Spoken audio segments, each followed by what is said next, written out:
அஸ்ஸலாமு அலைக்கும் வரஹ்மத்துல்லாஹி வபரகாத்துஹு. இன்றைய காலை சுபூஹிலிருந்து ஒவ்வொரு வாட்சப்புகளையும் புத்தாண்டு வாழ்த்துகள் மகிழ்ச்சியாக சொல்லப்படுகிறது. ஒவ்வொரு நபர்களுமே அதை ஒரு சந்தோஷமாக சொல்கிறாங்க.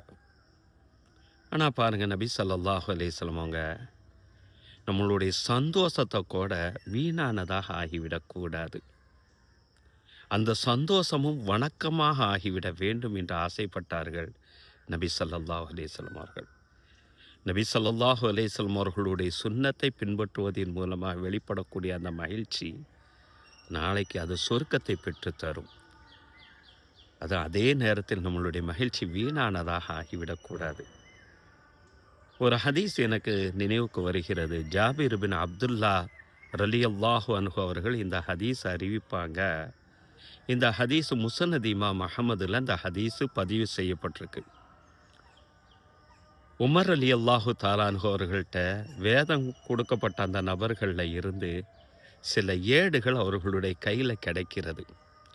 அதை அவங்க படித்து பார்க்குறாங்க. அது அவங்களுக்கு நல்ல செய்தியாக தெரிகிறது. உடனே நபி ஸல்லல்லாஹு அலைஹி வஸல்லம் அவர்கள்ட்ட கொண்டு வந்து, யா ரசூலல்லாஹ், முன்னால் அனுப்பப்பட்ட அந்த வேதங்கள்லேருந்து சில வேதங்களை நான் உங்கள் முன்னால் நான் வாசித்து காமிக்கிறேன் என்று சொல்லிவிட்டு வாசிக்க ஆரம்பிக்கிறாங்க.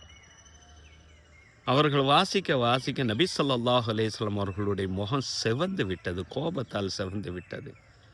ரசூலுல்லாஹ் சொன்னாங்க, உமர் கத்தாபே, இன்னும் என்னுடைய கொள்கையின் மீது நீ குழப்பமான மனநிலையில் இருக்கிறாயா?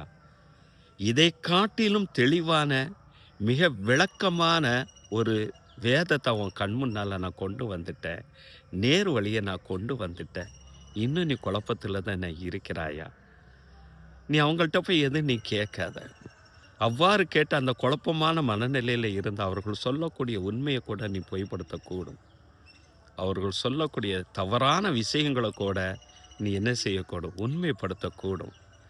என்னுடைய உயிர் யாருடைய கைவசம் இருக்கிறதோ அவன் மீது சத்தியமாக, இறைத்தூதர் மூசா அலைஹி வஸலாத்து வஸலாம் அவர்கள் இப்பொழுது அவர்கள் உயிரோடு இருந்திருந்தாலும் கூட அவர்கள் கொண்டு வந்த அந்த கொள்கை விட்டுவிட்டு என்னை பின்பற்றுவதை தவிர அவர்களுக்கு வேறு ஆப்ஷன் வழி கிடையாது என்றார்கள் நபி ஸல்லல்லாஹு அலைஹி வஸல்லம் அவர்கள். அப்படி இருக்க அவர்கள் சார்ந்திருக்கக்கூடிய அந்த சமூகம் சார்ந்திருக்கக்கூடிய அந்த பண்டிகைகளையும் அவர்கள் சார்ந்திருக்கக்கூடிய அந்த விஷயங்களை நம்ம பின்பற்றுவது எப்படி உன்னதமான ஒரு சந்தோஷமாக இருக்க முடியும்? அந்த சந்தோஷம் எப்படி வணக்க வழிபாடாக இருக்க முடியும்? அந்த சந்தோஷம் வீணானது தான். நம்மளுடைய மகிழ்ச்சியும் வணக்கமாக ஆகட்டும்.